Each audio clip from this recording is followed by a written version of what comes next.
A continuación, daremos inicio al panel número 19 titulado La conexión entre el arbitraje y el derecho procesal en torno a la tutela cautelar y al laudo. Agradecemos la participación de los juristas Laura Castro, José Galvez, Rafael Hinojosa y Cristian Herrera. Le cedemos el uso de la palabra a la jurista Laura Castro, que nos hará el honor de moderar el panel. Adelante, doctora. Bien, muchas gracias por el pase. Doy la bienvenida a esta mesa que es la número 19. Aquí nos acompaña Cristian Herrera y Rafael Hinojosa, personas cuyo currículum hemos tenido que resumir y abreviar y reabreviar porque es muy extenso. Es un lujo poder acompañarlos aquí en esta mesa y poder presentarlos. Nos hemos organizado de la siguiente manera. Para empezar, el doctor José Galvez, que iba a participar en esta mesa por unos temas personales, no nos va a poder acompañar, de tal manera que podemos expandirnos un poco más respecto al tema de nuestra mesa, que como bien lo manifestaron, es sobre la conexión que existe entre el arbitraje y el derecho procesal. Solamente en esta mesa se va a ver en torno a la tutela cautelar y al laudo. Temas importantes por cuanto las medidas cautelares lo que buscan es que el laudo finalmente se pueda ejecutar y sea un laudo eficaz. Y como primera participación vamos a tener a Cristian Herrera de Barcelona, a quien voy a presentar. Él es licenciado en Derecho por la Universidad Pompeu Fabra en Barcelona en 1996. Además tiene un máster LLM en la University College London de 1998 y un máster LLM en Columbia Law School en New York en el año 2000. Además, es doctor europeo en Derecho Procesal Internacional por la Universidad de Bolonia en Italia, con magna cum laude del año 2005, y también es profesor titular de Derecho Procesal acreditado por el Ministerio de Educación y Ciencia en el 2015, y es docente habitual de litigación internacional y arbitraje. Además, es un abogado especialista en Derecho Procesal y Mercantil con 26 años de experiencia y también se dedica como administrador concursal con más de 100 nombramientos judiciales. Y es árbitro, además es abogado en arbitrajes y autor y coordinador de diversas publicaciones en materia de arbitraje. Y finalmente es vicepresidente de la Asociación Española de Fomento del Arbitraje. El doctor Cristian Herrera hará dos participaciones en dos rondas y tratará el tema de arbitraje de emergencia. Adelante, Cristian. Muchísimas gracias, buenas tardes. Espero que se me oiga razonablemente bien. Quiero dar las gracias a la organización y a Jorge Luis Collantes por la invitación, al equipo de apoyo también por ese apoyo. Para mí es un honor y un placer estar aquí, participar, compartir mesa con Rafael Hinojosa y con Laura Castro como moderadora. Sin más preámbulos, voy a entrar en el tema que he escogido, que es el del arbitraje de emergencia. Lo he escogido fundamentalmente porque he tenido una experiencia como árbitro de emergencia hace unos meses y me resultó muy interesante y me llevó a hacerme algunas preguntas. Voy a hacer un repaso un poco panorámico por la institución y luego vamos a ver qué tal vamos de tiempo para abordar alguna cuestión que es, creo, especialmente interesante. El punto de partida es un poco conceptual. ¿Qué es esto del arbitraje de emergencia? Bueno, pues es una intervención cautelar urgente que se hace con carácter previo a la constitución del tribunal arbitral, ¿no? Por lo tanto, esto ocurre en un ínterin temporal muy ajustadito, en torno a un mes, a veces un poquito menos, a veces un poquito más, pero quizá la referencia sea aproximadamente un mes.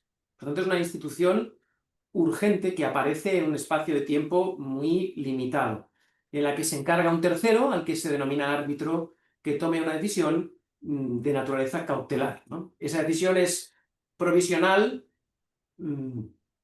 porque puede ser modificada, alzada o, en fin, mantenida también por el tribunal arbitral que después se constituya y eche a andar en el procedimiento arbitral. La institución existe aproximadamente desde hace 15 años. Se prevé ahora en los reglamentos de la mayoría de las instituciones arbitrales. El campo abonado de esta institución es el arbitraje institucional, el arbitraje administrado por institución. No es que sea imposible que se plantee el arbitraje de emergencia en un arbitraje tipo ad hoc, no es que sea técnicamente imposible, pero es altamente improbable, porque exigiría un acuerdo expreso al inicio del procedimiento y, en fin, no es algo muy de prever. Por otra parte, por ejemplo, en el reglamento modelo de UNCITRAL no hay ninguna referencia a esta figura. En definitiva, el campo abonado, digo, el espacio natural para que se utilice esta institución es el arbitraje institucional o administrado por instituciones. Tengo que decir de entrada que el nombre, arbitraje de emergencia, es un poquito equívoco y a mí no me parece convincente, porque realmente no es un arbitraje en sentido propio, es una decisión sobre una cuestión cautelar urgente. Y tampoco me parece que sea exactamente de emergencia, no me parece que sea la expresión más adecuada para describirlo. De todos modos, paso por alto esta cuestión, digamos, el acierto en la denominación, y repaso un poquitín panorámicamente de cuándo aparece esta figura, de dónde sale, etcétera, para que nos situemos en el repaso, ¿no? En primer lugar, pues señalar que hay un primer antecedente, que es un reglamento de procedimiento precautorio prearbitral de la CCI del año 1990. Este reglamento todavía está en vigor. Es un reglamento de uso residual, que presenta algunas similitudes y que podría ser un poco el antecedente del arbitraje de emergencia. Pero también es algo distinto, porque primero es un proceso menos acelerado, segundo, es necesario un opt-in expreso de las partes, un acuerdo expreso, luego además funciona como previo a un arbitraje, pero también como previo a la actividad jurisdiccional según los casos. Por lo tanto, hay similitudes, pero no es lo mismo. En todo caso, la doctrina lo identifica como el antecedente claro del arbitraje de emergencia. El arbitraje de emergencia como tal se incorpora a los reglamentos de las instituciones a partir del 2010. Lo vemos por primera vez en la Cámara de Comercio de Estocolmo, en el reglamento de la Cámara de Comercio de Estocolmo en el año 2010, en el Centro Internacional de Arbitraje de Singapur, en el SIAC, también en 2010, aparece en 2012 en el reglamento de la CCI, también en 2012 en el reglamento del Centro de Arbitraje Suizo, en 2013 lo incorpora Hong Kong, en 2014 la London Court of International Arbitration, y a partir de 2015 muchas otras instituciones y cortes de arbitraje, entre ellas las españolas. Desde el punto de vista legislativo, pues la verdad es que está poco recogida la figura. Por ejemplo, en la legislación española sobre arbitraje, la Ley 60/2003, no hay ninguna mención al arbitraje de emergencia, únicamente se regulan de manera escueta las medidas cautelares, pero no hay nada específico sobre esta institución. Me parece que las únicas legislaciones nacionales en las que se trata con un poco de detalle esto son la de Hong Kong, Singapur y Nueva Zelanda. Pero en general las legislaciones, me puedo equivocar porque evidentemente no las controlo todas, pero en general las legislaciones nacionales no abordan el concepto de arbitraje de emergencia ni su regulación. Por otra parte, la ley modelo de UNCITRAL, de la CENUDMI, que tiene una regulación amplia de las medidas cautelares en el arbitraje, no regula tampoco de manera específica el arbitraje de emergencia. Sí que prevé una figura, que son las órdenes preliminares, que presenta algunas similitudes, pero que tampoco se puede identificar con el arbitraje de emergencia, porque las órdenes preliminares son no ejecutables, adoptadas siempre inaudita parte, con una vigencia de 20 días y con la necesidad de que vengan respaldadas o mantenidas por una medida cautelar posterior. Es decir, esta figura de la orden preliminar que se prevé en la legislación modelo no coincide tampoco con el arbitraje de emergencia. Es una figura con algunas similitudes, pero suficientemente distinguible o separable. En las legislaciones procesales o de enjuiciamiento civil de los estados en general, pues creo que también brilla por su ausencia la figura del arbitraje de emergencia. Por ejemplo, en España pues, se habla de medidas cautelares en apoyo del arbitraje en el artículo 722 de la Ley de Enjuiciamiento Civil, o en el 724 se regula la competencia judicial, etcétera, pero no hay ni rastro del arbitraje de emergencia en la legislación de arbitraje española. Y sospecho en muchos otros estados. ¿Cuáles son los requisitos para la adopción de una medida cautelar por un árbitro de emergencia? Bueno, pues ahí empecemos por una primera cuestión. En la mayoría de reglamentos no se detallan estos requisitos. Tampoco en las legislaciones nacionales sobre arbitraje. Bien, ¿qué hacen entonces los árbitros de emergencia para adoptar, en fin, para resolver estas cuestiones? Pues destilan los criterios de la propia práctica internacional, que se nutre, claro, se nutre en parte de la ley modelo, en parte de legislaciones domésticas, etcétera, ¿no? Pero no existe, que yo sepa, ninguna regulación donde se prevean con exactitud todos los requisitos para la adopción de una medida cautelar por un árbitro de emergencia. Desconozco el detalle de la legislación de Nueva Zelanda, de Singapur y de Hong Kong. Lo que sí sé es que esas legislaciones son bastante más detalladas, por tanto, tal vez ahí sí que haya una descripción de los requisitos, pero en general no se encuentra en las legislaciones ni en los reglamentos. Por ejemplo, en la ley modelo UNCITRAL, del CENUDMI, se habla del periculum in mora, del fumus boni iuris y de la caución, pero no hay ninguna referencia a otro requisito muy importante que se utiliza en la práctica del arbitraje de emergencia, que es la urgencia. Otro tanto ocurre, por ejemplo, en la legislación procesal española, que las medidas cautelares están previstas con requisitos clásicos de periculum in mora, fumus boni iuris y caución, pero nada se dice de este otro requisito, que sería el cuarto requisito específico para las medidas cautelares en un arbitraje de emergencia. Y este requisito específico es la urgencia. La urgencia. ¿Por qué? Porque aquí de lo que se trata es de convencer al árbitro de que la medida cautelar no puede esperarse siquiera a la constitución del tribunal arbitral.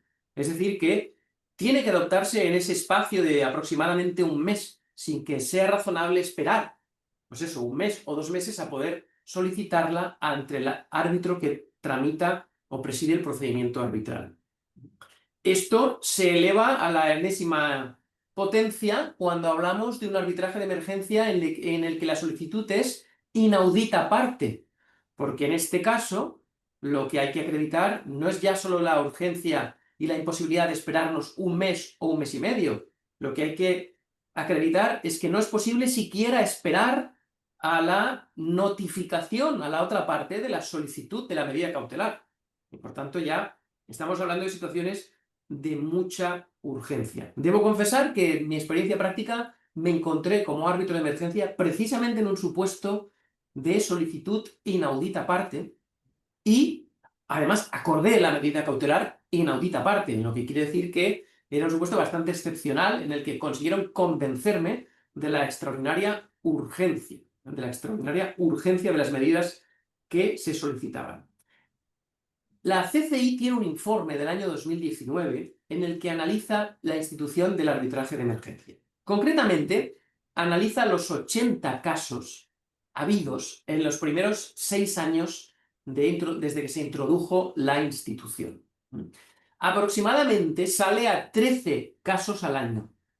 Como en la CCI se ventilan en torno a 800 asuntos al año, eso quiere decir que menos del 2% de los arbitrajes sometidos a CCI se inicia con un arbitraje de emergencia, lo que da idea de que en el fondo es una figura que no es súper abundante, sino que es más bien limitada. En muchas cortes domésticas nacionales pues no hay apenas arbitrajes de emergencia, o hay 1 o 2 al año. Bien, pues menciono este informe de la CCI porque en este informe se refleja una cosa interesante, y es que la gran mayoría de las solicitudes de medidas cautelares a un árbitro de emergencia son rechazadas. Y lo son porque no se cumple con el requisito de la urgencia, o por lo menos no se convence al árbitro de emergencia sobre esa extraordinaria urgencia. Vale decir, por cierto, que en el caso de la CCI, el reglamento no permite las solicitudes inaudita parte. Paso ahora a comentar un poquito por encima cuestiones de procedimiento. Evidentemente no se trata de soltar un rollazo sobre procedimiento, lo cual no tendría en principio ningún interés, pero sí repasar 4 o 5 puntos sobre el procedimiento. Son medidas cautelares que se solicitan siempre por la parte interesada.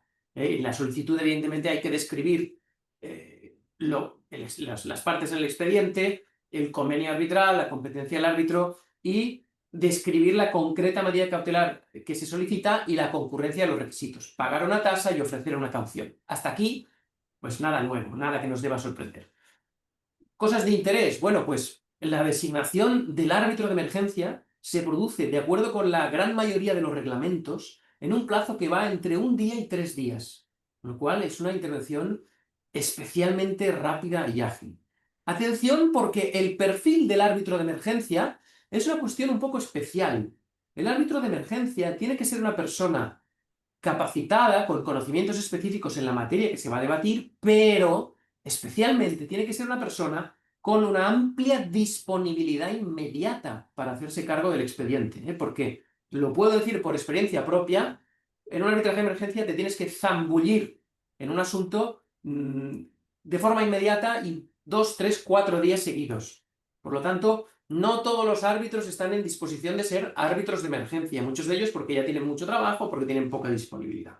Bien, la aceptación del cargo no tiene ningún misterio, se hace el pre-screening típico de imparcialidad, de independencia, de ausencia de causas de incompatibilidad, confidencialidad, todo eso. ¿Es posible la recusación? Pues la mayoría de los reglamentos la prevén, pero muy breve, en 2 o 3 días máximo. Otra cuestión peculiar, ¿no? Pues también se suele prever la necesidad de un calendario procesal. Pero imaginaos, estamos hablando de un calendario procesal súper breve, es un mini calendario procesal, porque la decisión del árbitro de emergencia se tiene que tomar en muy pocos días. Fijaos, en el reglamento de la Cámara de Estocolmo son 5 días para tomar la decisión. En la CCI se habla de 15, en la London Court de 14, en el TAP de Barcelona 15, en la CAM de Madrid 15, en general en las instituciones en torno a 15 días, que sigue siendo muy poco tiempo. Aún así, pues hay que montar un mini calendario para ofrecer una estructura a la tramitación de la solicitud de esta medida cautelar y a la necesidad de que sean oídas, en su caso, pues las dos partes, ¿no? Insisto en que es posible en algunos reglamentos la solicitud inaudita parte, lo que es un reto, lo digo porque me tocó a mí esa vivencia. Pues si el árbitro estima necesario acordarlo inaudita parte, entonces hay que notificar a continuación a la parte afectada, que tendrá la oportunidad de impugnarlo en su caso, y hay que gestionar esa impugnación, hay que convocar a las partes rápidamente, oírles sobre los motivos de la impugnación y volver a tomar una decisión. En otras palabras, prácticamente en 15 días, 3 semanas, hay que dictar dos órdenes o 2 laudos, el primero en audita parte y el segundo resolviendo la impugnación. Tal cosa me ocurrió a mí y aseguro que fue un trabajo pues, especialmente intenso. Procedimentalmente, por supuesto, hay que respetar siempre los principios de igualdad, de audiencia y contradicción, el derecho de defensa, en fin, los principios sacrosantos de todo arbitraje. Y la decisión que se toma es una decisión que tiene efecto vinculante, pero que es provisional en el tiempo, porque como ya he comentado, pues incluso el propio árbitro del procedimiento principal la puede alzar o modificar. Reviste la forma de una orden o de un laudo parcial, laudo de medida cautelar, y su contenido es perfectamente previsible. La identificación de las partes del expediente, la descripción de las competencias del árbitro para resolver esa petición, el análisis de la propia petición y la concurrencia o no de los requisitos, la decisión final y un pronunciamiento sobre costas. Una cosa que me gustaría destacar es que, en mi opinión, hay que afinar mucho y no arriesgarse al acordar una medida cautelar como árbitro de emergencia, no arriesgarse ni ser creativos. Lo digo porque puede plantearse un problema de congruencia y una eventual impugnación del laudo parcial. Si se nos solicita una medida cautelar de un tipo concreto, qué sé yo, unos embargos o un nombramiento de un órgano de administración o la elaboración de un inventario, lo que sea. Entiendo que no hay que ser creativos y no hay que moverse de lo que se ha solicitado. No hay que sustituir la tutela cautelar que se ha solicitado por otra que el árbitro de emergencia considere mejor o más adecuada. Me parece que eso es muy arriesgado porque puede dar lugar a una anulación del laudo parcial. Es un tema que quería advertir porque además surgió en el asunto que yo llevé. Es un tema de una cierta importancia. Otro punto que merece la pena tratar, aunque sea todo abuela pluma, porque tenemos muy poquito tiempo, es el de la ejecución de estas medidas cautelares acordadas por un árbitro de emergencia. Lo primero que tengo que decir es que en los relativamente pocos casos que se dan de esta institución, suele haber, hasta donde yo he podido averiguar, un cumplimiento voluntario, lo que tiene sentido por cuestiones casi estéticas y de estrategia, porque la parte afectada por la orden de la medida cautelar, pues difícilmente querrá comenzar la tramitación del arbitraje poniéndose de espaldas al tribunal arbitral y, digamos, resistiéndose a la aplicación de la medida cautelar adoptada. Pero de todos modos, claro, hay que preguntarse qué ocurre en aquellos casos en los que no hay un cumplimiento voluntario de la medida cautelar adoptada por un árbitro de emergencia. ¿Qué ocurre? Bueno, la regulación sobre este particular es muy escasa. La regulación específica sobre el arbitraje de emergencia y la ejecución de las medidas cautelares diría que es nula. Pero sí hay bueno, una mínima regulación en las legislaciones nacionales de arbitraje sobre la ejecución de las medidas cautelares. Por ejemplo, la legislación española sencillamente lo equipara al tratamiento del laudo, de la nulidad y ejecución del laudo, y lo remite, la normativa remite a la propia ley de enjuiciamiento civil para la ejecución del laudo y también para la ejecución de las medidas cautelares. Por tanto, habría que acudir a la legislación procesal doméstica.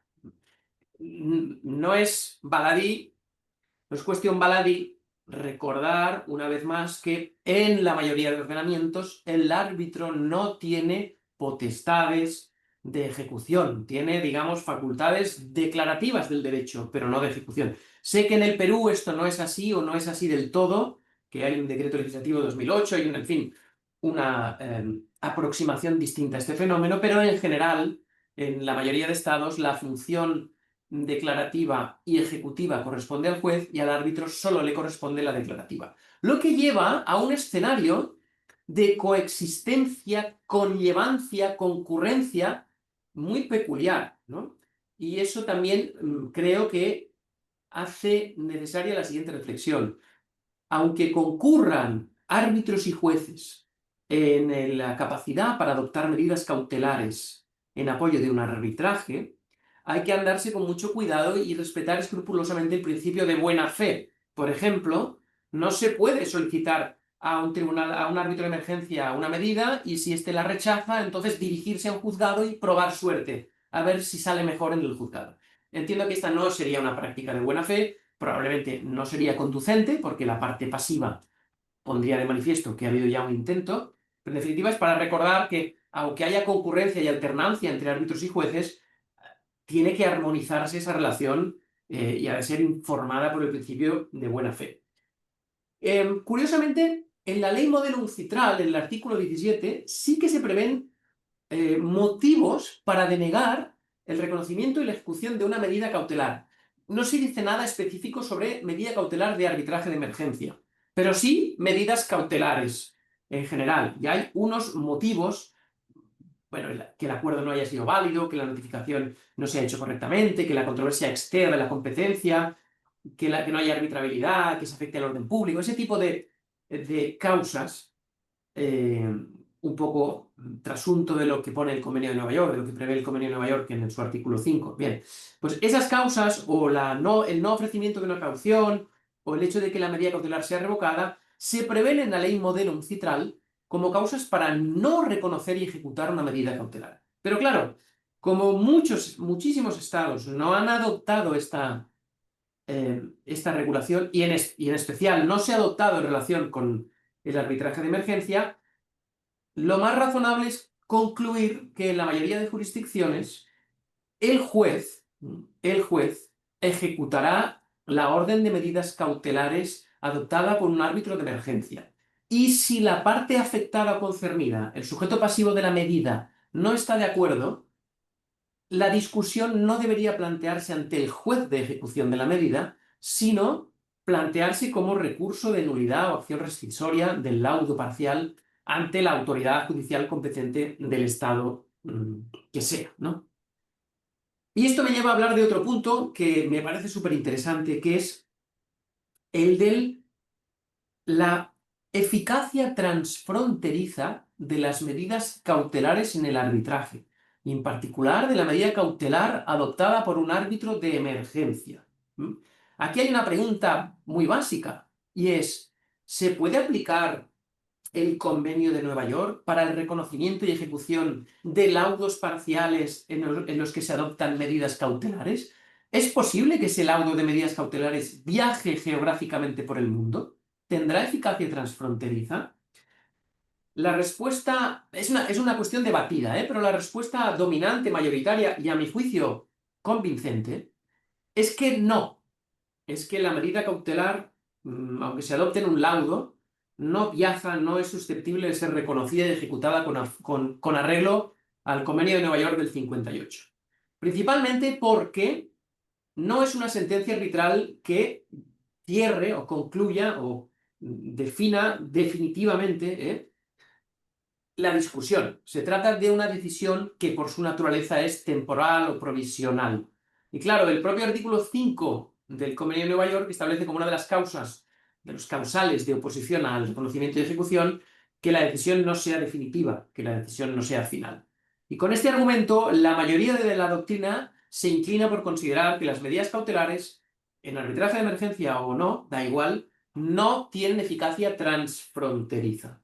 Existe una postura distinta, minoritaria, mantenida por algún autor, yo he encontrado una autora boliviana, que recurre a una interpretación teleológica del Convenio de Nueva York, un poco sobre la base del Convenio de Viena de Derecho de los Tratados de 1969, y dice, bueno, hay que fijarse en la finalidad última. ¿Cuál es la finalidad del Convenio de Nueva York? Es promover la máxima difusión y el reconocimiento de los laudos. Bien, bajo esta finalidad puede llegar a interpretarse que, aunque un laudo de medidas cautelares no es un laudo definitivo que zanje la cuestión discutida, sí que es definitivo final respecto de la cuestión cautelar, porque decide si sí o si no. Eso lo decide, y en la medida que lo decide, pues debería contar con el beneficio del reconocimiento al amparo del Convenio de Nueva York. A mí me parece de todo convincente esta postura, pero en fin, lo explico porque existe. No sé si se me dan todavía 5 minutitos más para este round y dejamos luego 5 o 10 para el último. ¿Todavía me quedan 5? Dado que no tenemos a un expositor, por ¿Sí? supuesto, pero lo hacemos en dos partes como para cerrar luego con ideas, como conclusiones, en la segunda parte. Vale, pues lo dejo aquí mi primera intervención y luego hablaré 10 minutitos más si es posible. Ok, Muchas gracias. no, por nada, simplemente ya que hiciste alusión al tema de Perú, sobre el tema de las medidas cautelares, sobre la facultad que tienen los árbitros, efectivamente aquí en Perú sí tienen la facultad de poder ejecutar las medidas cautelares en la medida que las partes te otorguen esa facultad, ¿no? Y así lo regulan incluso los reglamentos de los centros de arbitraje aquí. Y definitivamente aquí en el Perú, cuando sea un árbitro de emergencia, generalmente yo también he visto que sí se ha cumplido, pero cuando en general, digamos, cuando dentro de un proceso se ordena una medida cautelar, si, no sé, quieres congelar cuentas, por ejemplo, eh, los que están obligados a tener que cumplir esa medida cautelar que recae sobre terceros, le hace bancos, son muy cuidadosos, por no utilizar otro término, de poder no proteger a su cliente.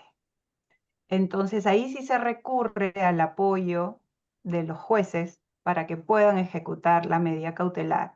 En realidad sí, yendo un poco al nombre de la mesa, esta conexión que hay entre el arbitraje y el derecho procesal en la medida en lo que es la tutela cautelar efectivamente, creo que podemos concluir que el Poder Judicial, o sea, el derecho procesal en términos generales, cumple una función importantísima que es de apoyo al árbitro. Creo que más en Latinoamérica que en anglosajón, en el derecho anglosajón. Tengo esa perspectiva. Y coincido contigo sobre el tema de la eficacia transfronteriza, ¿no? En la medida que, respetable también la opinión de la abogada boliviana, pero me parece que en la medida que no exista una solución definitiva justamente el problema que recién se va a someter a arbitraje, porque en este caso el árbitro de emergencia entra a tallar antes de que se constituya el tribunal arbitral. Entonces, imagínate, todavía hay mucho por recorrer para que se pueda resolver este caso en especial, ¿no? Bien, vamos a dar el uso de la palabra entonces a Rafael Hinojosa, a quien tengo el honor de presentar. Rafael Hinojosa Segovia es profesor titular de Derecho Procesal de la Universidad Complutense de Madrid. Ha sido profesor ordinario de Derecho Procesal y director del Departamento de Derecho Público de la Universidad Pontificia Comillas de Madrid y ha sido consejero y socio del despacho Cuatrecasas en el área contenciosa, es decir, litigación civil y mercantil y arbitraje. Ha sido y también es miembro de la lista de árbitros de diversas cortes de arbitraje españolas y además es miembro titular del Instituto Iberoamericano de Derecho Procesal y también es miembro titular de la International Association of Procedural Law.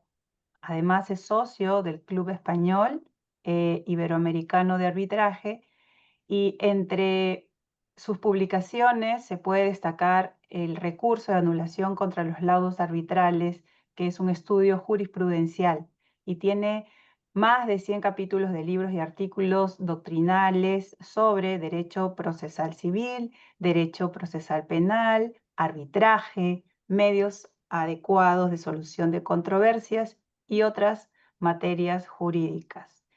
Rafael Hinojosa no, va a tratar el tema del laudo, que justamente vendría a ser la parte final a todas estas medidas cautelares que a través del árbitro de emergencia se pudiera conseguir para protegerlo y poder ejecutarlo sobre todo. Rafael, adelante. Muchas gracias, Laura, y buenas tardes a todos. Quiero dar las gracias, en primer lugar, a Jorge Luis Collantes por haberme invitado a participar en este Congreso Internacional de la Biblioteca de Arbitraje 2025, que hago extensivas, por supuesto, como no podía ser de otra forma, a Mario Castillo Frey.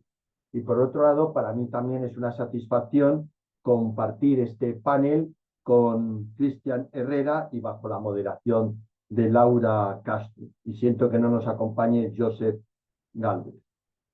Como el título de este panel es la conexión entre el arbitraje y el derecho procesal en torno a la tutela cautelar y el laudo, yo me centraré en el segundo aspecto, es decir, en el laudo, con diversas cuestiones sobre el particular, poniendo de relieve en algunos casos las similitudes o analogías entre el derecho procesal y el derecho arbitral y en otras, lógicamente, las diferencias que hay entre ambos ámbitos. Como es evidente, me referiré al derecho español. Voy a comenzar por el laudo. Y lo primero, el concepto y tipos de laudo. Nuestro derecho positivo ha utilizado el término laudo para designar la resolución arbitral que pone término a las actuaciones de modo definitivo, resolviendo sobre el fondo de la cuestión, de la controversia. Mientras que en defecto de denominación legal específica suelen emplearse las de resolución o decisión arbitral para nombrar las dictadas a lo largo del procedimiento. Y ello tanto respecto del simple impulso del procedimiento como sobre cuestiones más relevantes como la admisión o la inadmisión de la prueba, por ejemplo. El artículo 37.1 de nuestra ley de arbitraje recoge una práctica consistente en admitir los laudos totales como los laudos parciales para decidir la controversia. Se deduce que, por otro lado, que los árbitros dictarán resoluciones o decisiones durante la tramitación del procedimiento y laudos, como ya he avanzado, para la resolución del asunto respecto del fondo. Ahora bien, esto que acabo de decir, la exposición de motivos no se ve tan claro en ella. En efecto, según esta, los laudos parciales pueden versar sobre alguna parte del fondo de la controversia o sobre otras cuestiones, como la competencia de los árbitros o medidas cautelares. De donde resulta que un laudo no es solo la decisión arbitral que pone término al procedimiento arbitral, resolviendo sobre el fondo del asunto. Por ejemplo, el artículo 22 sobre la competencia o el 23 relativo a las medidas cautelares no contemplan el término laudo para designar la resolución de los árbitros sobre estas materias, sino el de decisión arbitral. Pero lo cierto es que tanto el artículo 22.3 como el 23.3 permiten concluir que los árbitros deben dictar laudos parciales en estos casos con base en la remisión expresa al ejercicio de la acción de anulación que contiene. Serán los árbitros quienes deberán decidir y resolver en forma de laudo aquellos aspectos parciales que razonablemente lo exijan, a la vista del caso concreto. Por ejemplo, en los casos que el arbitraje termine de forma anormal, o cuando se requiera a los árbitros la corrección, aclaración, complemento o corrección de la extralimitación parcial del laudo. La ley de arbitraje española otorga carta de naturaleza a una práctica relativamente habitual, cual es la de reconocer que la controversia se decida en un solo laudo o en tantos laudos parciales como sean necesarios. En el primer caso, si existe, por ejemplo, responsabilidad del demandado, y solo después se decide, si es el caso, cuál es la cuantía de esa responsabilidad de la condena. Mediante este sistema se puede acortar, como es obvio, la duración del arbitraje, así como abaratar costes. Me gustaría citar al profesor Olivencia, que respecto de la expresión laudo definitivo, dice que no deja de ser equívoco, y él prefiere hablar de laudo final, el que pone fin a la controversia, como se hace en la versión inglesa de la ley modelo de arbitraje internacional de las Naciones Unidas, y no como en la versión francesa, que utiliza el término español sentence definitiva. Otra cuestión a tener en cuenta es que el laudo produce efectos de cosa juzgada. En la legislación anterior se decía efectos idénticos, con lo cual se discutía si producía exactamente cosa juzgada.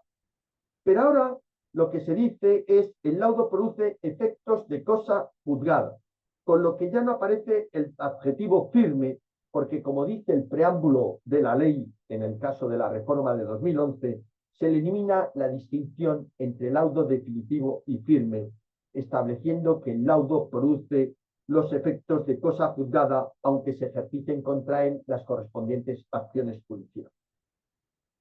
Otra cuestión de la ley es que regula el arbitraje por acuerdo de las partes, laudo por acuerdo de las partes en el artículo 36.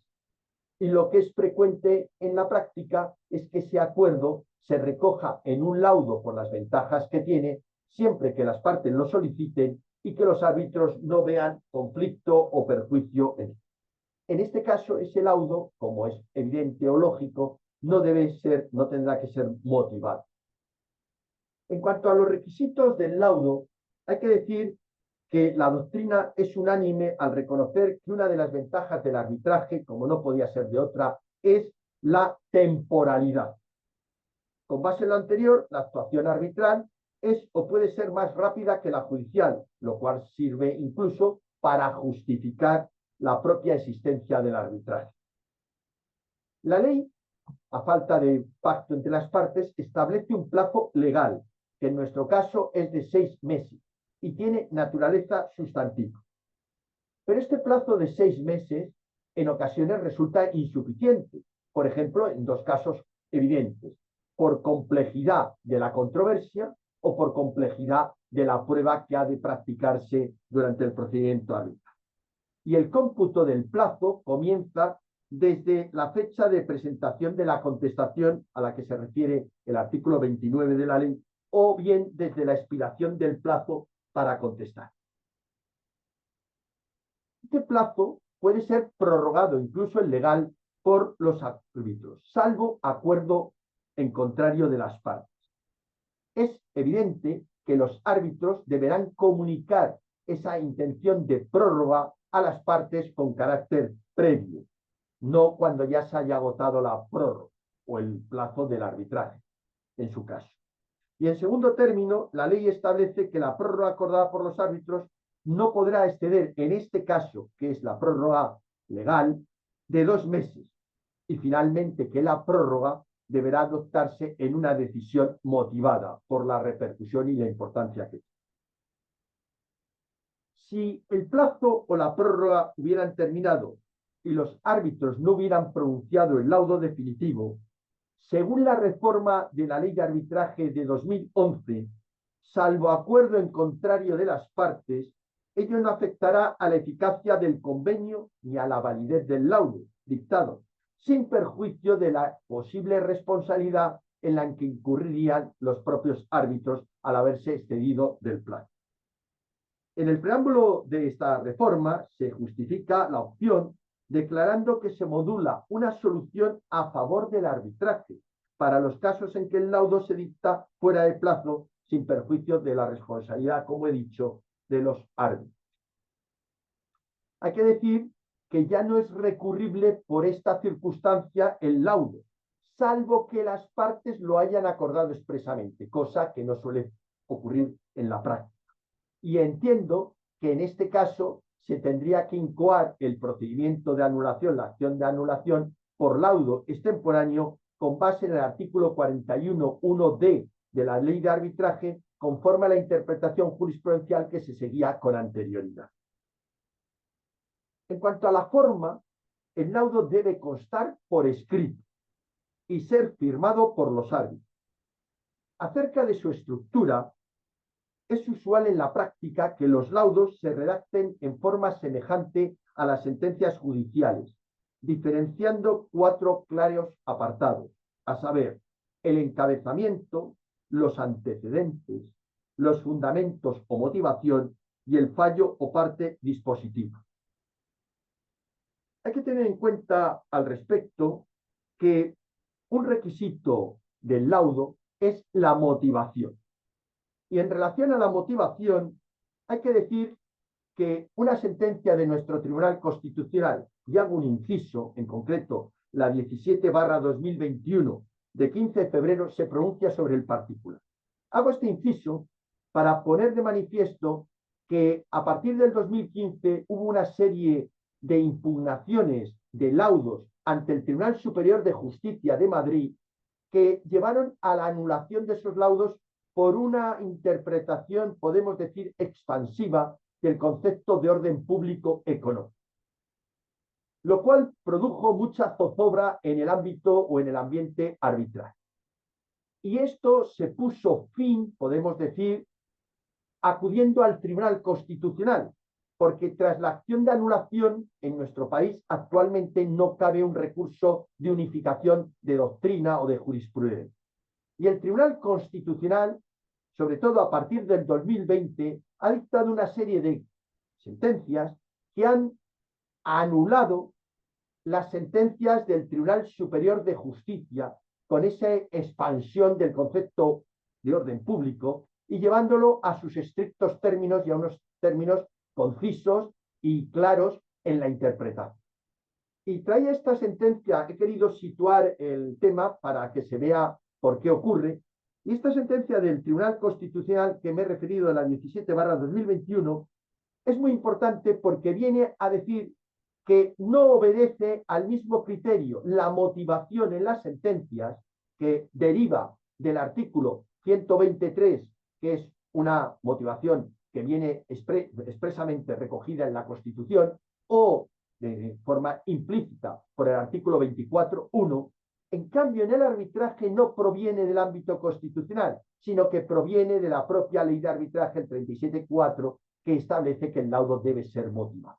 y hace esa dicotomía nuestro Tribunal Constitucional. Y también quiero traer a colación, dado el título del panel, al maestro Carneluti, porque muchas veces se habla de que el arbitraje es un equivalente jurisdiccional o procesal. Y Carneluti, en su obra Sistema de Derecho Procesal Civil, lo zanja taxativamente cuando dice: quien, si bien consideró el compromiso como un equivalente jurisdiccional, manifestó que el arbitraje nos sitúa ya sobre el terreno procesal y por ello, a diferencia de la transacción y del propio proceso extranjero, no debe ser incluido entre los equivalentes procesales. Hay que tener en cuenta también, respecto de lo que estoy comentando, que el contenido del laudo debe tener en concreto unas circunstancias, cuáles son la fecha en que ha sido dictado y el lugar del arbitraje. También se recoge en la práctica las circunstancias personales de los árbitros y de las partes, la cuestión sometida al arbitraje, una sucinta relación de las pruebas practicadas, las alegaciones de las partes, la fundamentación y, por supuesto, la decisión arbitral. La mención de la fecha es importante a efectos de comprobar si se ha dictado el laudo dentro del plazo establecido por las partes o del plazo legal. Y por otro lado, también es importante el lugar porque es el que establece la conexión en relación con los fueros judiciales para apoyo o control del arbitraje. También en el laudo se deberán recoger las costas del arbitraje. Y aquí hay que tener en cuenta que hay una previsión que habla la ley en su caso respecto a que es facultativo la intervención del letrado. Lo que, aunque sea facultativo, es muy conveniente la intervención, porque aquí puedo comentar la experiencia en un arbitraje que intervenía la propia parte, que controlaba muy bien los contratos y todo, pero tenía un desconocimiento muy grave de la situación arbitral. Pensaba que la corte era la que decidía y que los árbitros éramos más bien como peritos, porque era un arbitraje en materia de construcción.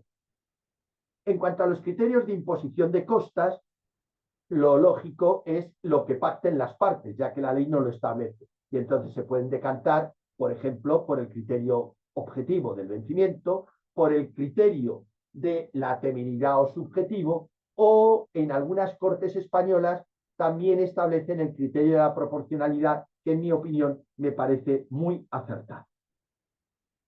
También me quiero referir a algunos puntos de conexión entre el laudo y el arbitraje y la jurisdicción. Por ejemplo, la congruencia. En cuanto a los requisitos internos del laudo, la congruencia, aunque los árbitros tengan que pronunciarse sobre todas las cuestiones que las partes han sometido a debate y a resolución de los árbitros, no juega igual la congruencia en el arbitraje que en la jurisdicción, que en el ámbito procesal. Porque la incongruencia omisiva o falta de pronunciamiento en puridad no se puede denunciar vía acción de anulación. Así lo establece una sentencia clásica de nuestro Tribunal Constitucional, la 43/1988 de 16 de marzo. Eso sí, hay que decir que en alguna ocasión, y precisamente tribunales catalanes, en una sentencia cuando era competente la Audiencia Provincial de Barcelona o el TSJ de Barcelona, que es el órgano competente ahora en las distintas comunidades autónomas, sí permitió la anulación por vía de omisión de pronunciamiento. Y en la segunda sentencia, en concreto la del Tribunal de Barcelona, del Tribunal Superior de Justicia de Barcelona, de Cataluña, mejor dicho, lo que vino a decir es que se anulaba y que se reenviaba nuevamente al árbitro para que el árbitro se pronunciara y subsanara esa omisión de pronunciamiento. Yo lo critico porque imaginemos que el árbitro pues hubiera fallecido o que ya no estuviera ejerciendo o que no quisiera el árbitro pasado un año o dos, y en todo caso podríamos decir que es extemporáneo tanto respecto del complemento del laudo, por vía de complemento, como respecto del plazo inicial del arbitraje, que no lo ve. Yo creo, es así, el que opta por arbitraje, que tiene que ir necesariamente a un nuevo arbitraje si el complemento no prospera, para que le resuelvan esa cuestión sobre la que no se han pronunciado los árbitros. Otra cuestión que acabo de citar, las actuaciones complementarias. Son las mismas en el arbitraje, en principio, en el arbitraje y en la jurisdicción, salvo una, que se incluyó en la reforma del 2011, que es la rectificación de la extralimitación parcial del laudo. Yo creo que fue un acierto la introducción, porque con eso los propios árbitros pueden corregir ese defecto de extralimitación y evitarnos ir a una acción de anulación con lo que todo ello supone. El problema, en mi opinión, es delimitar qué puede ser parcial. Se me ocurre que podría ser parcial pues una extralimitación de los árbitros pronunciándose sobre los intereses o, por ejemplo, pronunciándose sobre las costas si no lo han pedido las partes. Y otra cuestión para concluir y ceñirme al tiempo que se me ha autorizado es la impugnación del laudo respecto de la impugnación de la sentencia. Hay dos sistemas.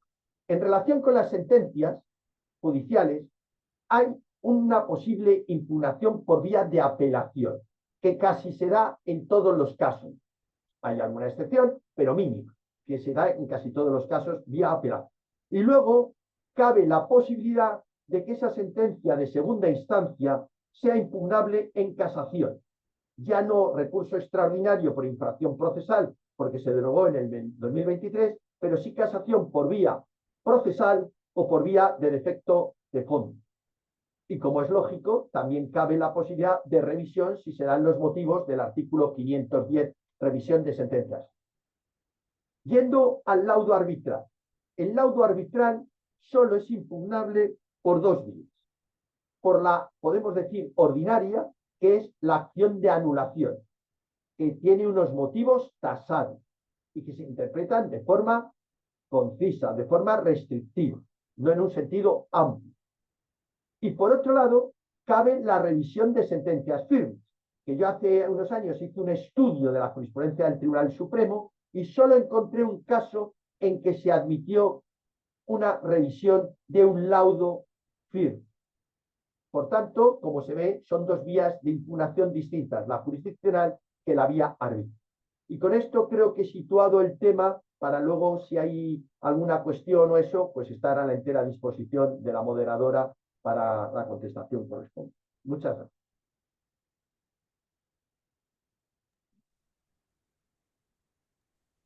Muchas gracias, Rafael.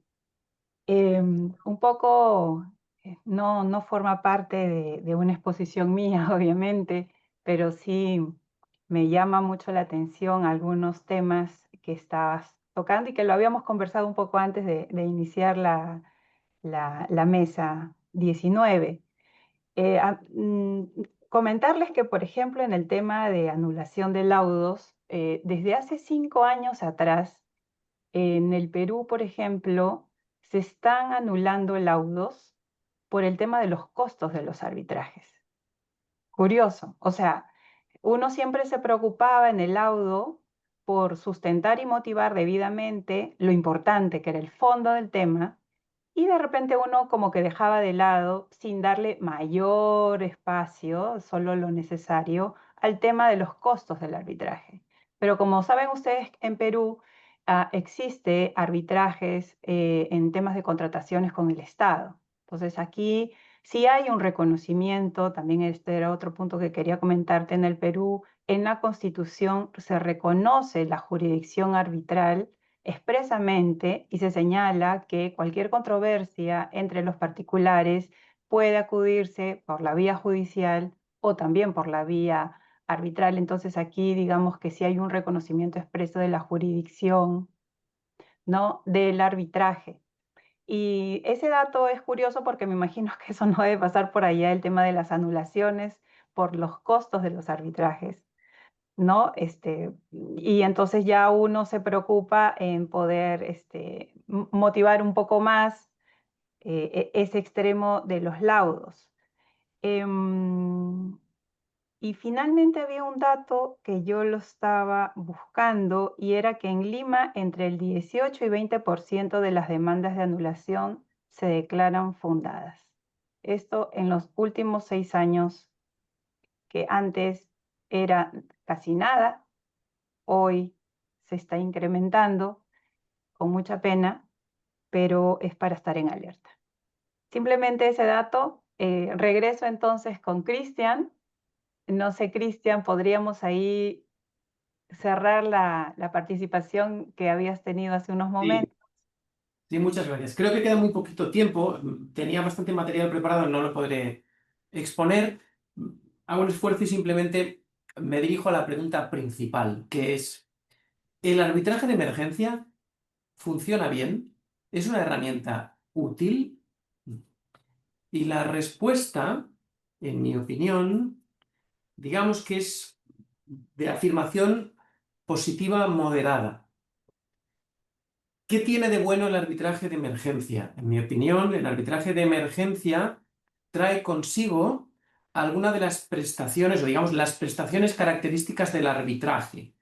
Especialidad del árbitro que decide, celeridad, confidencialidad, dedicación del propio árbitro, prácticamente pues en exclusiva, y etiqueta, y por etiqueta me refiero a un ambiente business o a un modo de operar que resulta en general distinto al que se vive con la liturgia judicial. El mundo de los negocios prefiere o considera que es un activo, que los conflictos que se plantean ante los árbitros se pueden explicar y defender con unas reglas de etiqueta más agradables que los que se dan habitualmente ante la judicatura.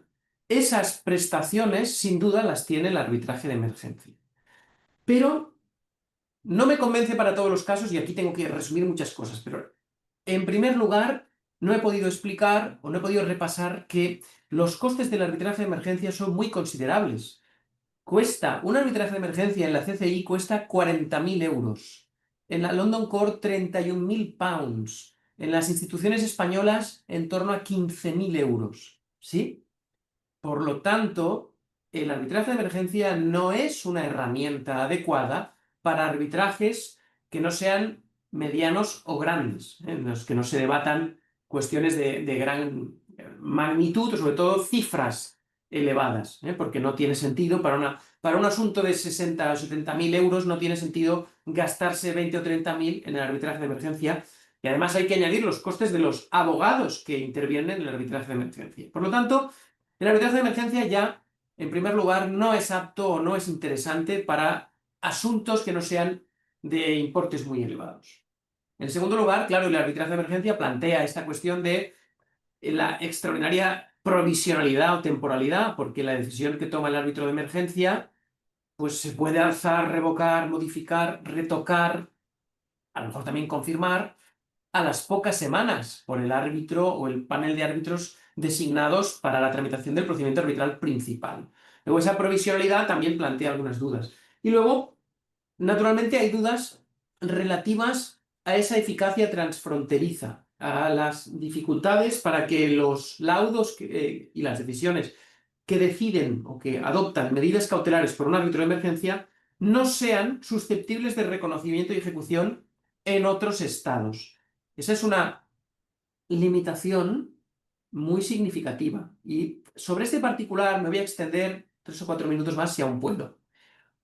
Para explicarles simplemente es una consideración práctica, pero necesito hacer una mini introducción teórica. Nosotros en la Unión Europea tenemos un reglamento, el reglamento Bruselas 1 bis, que es un reglamento muy importante, un reglamento troncal, un reglamento comunitario, que regula la competencia judicial y el reconocimiento de decisiones judiciales dentro de la Unión Europea. ¿De acuerdo? Esto es un reglamento de extraordinaria importancia para cualquier conflicto que tenga un componente cross-border, que no sea estrictamente nacional. Bien, ¿qué pasa con este reglamento de Bruselas? Pues que el reglamento excluye el arbitraje. No se aplica, en principio, al arbitraje. La idea, y voy rapidísimo porque tendría mucho que explicar, simplemente es que son dos espacios estancos y no se aplica el arbitraje. Pero esto no acaba de ser así, porque hay alguna jurisprudencia, y un caso concreto del año 98, Von Uden, una sentencia del Tribunal de Justicia de la Unión Europea que viene a reconocer la posibilidad de que los tribunales judiciales de los Estados miembros adopten medidas cautelares en apoyo de un arbitraje, ¿sí? Y que esas medidas cautelares, esa competencia judicial ha sido afirmada y reconocida por el Tribunal de Justicia de la Unión Europea. Se ha establecido en un caso cross-border aplicando el reglamento comunitario. ¿La conclusión cuál es? La conclusión es que si a uno le interesa especialmente que la medida cautelar tenga eficacia transfronteriza, resulta más útil solicitar la medida cautelar ante un juez de un Estado miembro de la Unión Europea que ante el propio tribunal arbitral. Ese es el punto al que me quería referir, que es un punto de mucho interés práctico. En un conflicto que tenga un mínimo elemento internacional, si interesa que la medida cautelar pueda ser eficaz en más de un Estado miembro, estamos hablando de Europa, de la Unión Europea, si eso interesa, es preferible solicitar la medida cautelar en apoyo del arbitraje a un juez nacional que al propio tribunal arbitral. Y con eso lo dejo. Es un punto práctico que me parece relevante. Muchas gracias. A ti, muchísimas gracias, Cristian. Solo un dato curioso. Hay que aportar algo de Perú si quiere chiquitito. Aquí ya empezaron los reglamentos a retirar los arbitrajes de emergencia, por si acaso, ¿no? Y bueno, le damos el uso a la palabra a Rafael. No sé si Sí, solo un segundo, Laura. Como has comentado antes, lo que pasa con las anulaciones en tu país, aquí hay que decir que son excepcionales las Mm, anulaciones. La regla general es que no debería. prospera, salvo ese momento que en el TSJ de Madrid hubo varios con orden público, pero ahora parece que ha vuelto la calma por la interpretación que hace el Tribunal Constitucional. Disculpa, y era solo eso. Como has sacado tú la comparativa, pues para comentarlo yo. ¿Vale? Muchísimas gracias, Cristian Herrera, Rafael Hinojosa, casi puntuales por un minuto de retraso. Tarea cumplida. Muchísimas gracias a todos ustedes, a los oyentes y a los que nos están viendo. Un abrazo y esta mesa ya concluyó su participación. Hasta luego. Dios. Muchas Adiós. gracias. Adiós. Hasta luego. Gracias.